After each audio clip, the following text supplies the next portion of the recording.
and Engineering Department as an assistant professor in Walchand Institute of Technology, Solapur. So today we are going to discuss the topic that is coupling and cohesion used in software engineering. Learning outcome. At the end of this session, student will be able to describe coupling and cohesion used in software engineering. First, we are going to see the concept of modularization. So, modularization is the process of dividing a software system into multiple independent modules where each module work independently. There are many advantages of modularization in software engineering. Some of these are given below. Easy to understand the system. System maintenance is easy. Coupling and cohesion are two key concepts of software engineering that are used to measure the quality of a software system design. Coupling refers to a degree of interdependence between module or interdependence between software modules. High coupling means that modules are closely connected and changes in one module may affect other modules. Cohesion refers to the degree in which elements within a module work together to fulfill a single well-defined purpose. This is a diagram of coupling and cohesion where module A is connected with module B, showing the connection by using dotted line, that is called coupling. So dotted line indicates coupling and solid line indicates cohesion. So cohesion means in module B or in module A, internal elements are connected with each other of each module. That is, in module A and B elements are connected by using solid line, that is called cohesion. And in C, D, E, these sub-modules are connected by using this solid line, that is called cohesion in module B. Coupling. Coupling is the measure to the degree of interdependence between the modules. A good software will have low coupling. So these are the types of coupling: content coupling, common coupling, external coupling, control coupling, stamp coupling, data coupling. Best is data coupling. Worst is content coupling. There are so many types of coupling. Some of types we are going to discuss here. Data coupling. If the independency between the modules is based on the fact that they communicate by passing only data, then the module is said to be data coupled. In data coupling, the components are independent of each other and communicate through data. Stamp coupling. In stamp coupling, the complete data structure is passed from one module to another module. Therefore, it involves the tram data. Control coupling. If the modules communicated by passing control information, then they are said to be control coupled. It can be bad if parameters indicate completely different behavior, and good if parameters allow factoring and reuse of functionality. External coupling. In external coupling, the modules depends on other modules external to the software being developed of a particular type of hardware. For example, protocol, external file, device format, etc. Common coupling. The modules will share the data such as global structure. The change in global data means tracing back to all those modules which that data to evaluate the effect of change. So it has got disadvantages like difficulty in reusing the module, reducing ability to control data access and reduced maintainability. Next is content coupling. In content coupling, one module can modify the content, data or the other module, or control flow is passed from one module to other module. This type of worst coupling and should be avoided. Next type of coupling is temporal coupling. Temporal coupling occurs when two modules depend on the timing of order of events, such as one module need to execute before another. Sequential coupling. Sequential coupling occurs when the output of one module is used as input of another module, creating a chain of sequence of dependency. This type of coupling can be difficult to maintain and modify. Then communication coupling. Communication coupling occurs when two or more modules share a common communication mechanism as shared message queue or database. This type of coupling can lead to performance issues and difficulty in debugging. Functional coupling. This type of coupling when two modules depend on each other's functionality, such as one module calling a function of another module. This type of coupling can result in tightly coupled code that is difficult to modify and maintain. Data structured coupling. Data structured coupling occurs when two or more modules share a common data structure, such as database table or database.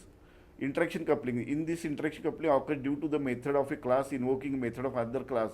Like this with the functions, the worst form of coupling here is if methods directly access internal parts of other method. Compound coupling. Compound coupling refers to the interaction between two classes where a class has variable of other class. Advantages of low coupling. So here advantages are improved maintainability, where low coupling reduces the impact of changes in one module or other modules, making it easier to modify and replace individual components without affecting the entire system. Enhanced modularity, low coupling allows modules to be developed and tested in isolation, improving the modularity and reusability code. Better scalability, low coupling facilitates the addition of new modules and the removal of existing ones, make it easier to scale and as the system needed. Disadvantages of high coupling: increased complexity. High coupling increases the interdependence between the modules, making it the system more complex and difficult to understand. Next, reduce the flexibility. High coupling make it more difficult to modify and replace the individual component without affecting the entire system. Decreasing modularity. High coupling make it more difficult to develop and test module in isolation, reducing modularity and reusability code. Now I am going to ask one question to all the students. Dash refers to the degree of interdependence between the modules. So four options are given. One of the is correct answer. A, coupling; B, cohesion; C, joint system; and D, none of these. Pause the video and write the answer. So the correct answer is coupling. Coupling refers to the degree of interdependence between the software modules. The next part is cohesion. Cohesion is a measure of degree to which elements of the module are functionally related. It is a degree to which all elements directed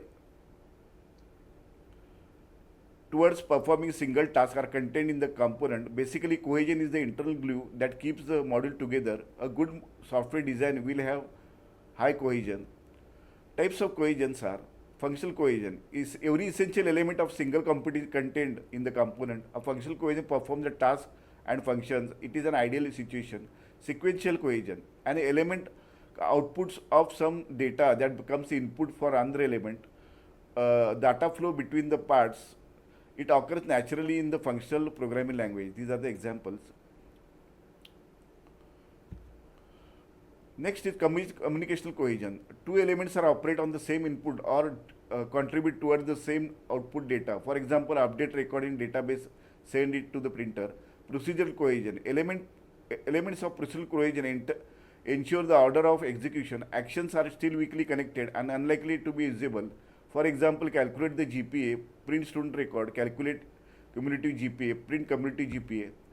Temporal cohesion. The elements related by their timing involved. A module connected with the temporal cohesion. All the tasks executed in the same time span. The cohesion contains the code initializing all the parts of system. Lots of different activities occur at a unit time. Logical cohesion. The elements are logically related and functionally not functionally. For example, a component reads the input from tape, disk and network. All the code for these functions is in the same component. Operations are related but functions are significantly different. Coincidental cohesion. These elements are not unrelated. They are no conceptual relationship in other location on source code. It is accidental and the worst form of cohesion. For example, print next line, reverse the characteristics of a string in a single component. Next is procedural cohesion. This type of cohesion occurs when elements or tasks are grouped together in a module based on their sequence of execution, such as modules that performs a set of related procedures in specific order. Procedural cohesion can be found in structural programming languages.